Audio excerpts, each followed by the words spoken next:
अस्सलाम वालेकुम नाज़रीन, एमआर न्यूज़ हेडलाइंस में एक बार फिर आपको खुश आमदीद कहते चले। मैं हूँ Rashida Hafeez. Chairman Peoples Party Bilawal Bhutto का कहना है कि इमरान खान अवाम के लिए मुश्किलात पैदा कर रहे हैं।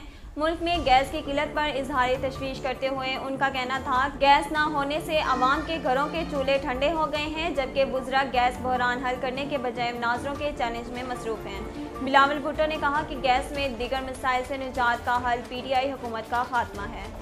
उन्होंने कहा कि हुकूमत बर वक्त LNG मंगवा लेती तो यूँ गैस की किल्लत ना होती। पाक ईरान गैस पाइपलाइन मंसूबे को मुकम्मल कर लिया जाता तो तवानाई बहरान का सामना ना होता। उनका कहना था कि इमरान खान ने गैस की कीमतों में सैकड़ों फीसद इजाफा किया। महंगी गैस भी आवाम की पहुँच से दूर है। लाहौर आज एक बार फिर दुनिया के आलूदा तरीन शहरों की फहरिस्त में पहले नंबर पर है। लाहौर शहर का मजमूई AQI 350 पॉइंट्स रिकॉर्ड किया गया। कोट लखपत में सबसे ज़्यादा AQI 531 रिकॉर्ड किया गया। तालिबान के इक़्तिदार में आने के बाद हज़ारों सरकारी मुलाजमीन अपनी तनख्वाहों से महरूम थे। अफगान हुकूमत के तर्जमान ज़बीउल्लाह मुजाहिद ने कहा कि वज़ारत ख़ज़ाना ने गुज़िश्ता 3 माह से तनख्वाहों से महरूम सरकारी मुलाजमीन को तनख्वाहें देने का आगाज़ कर दिया।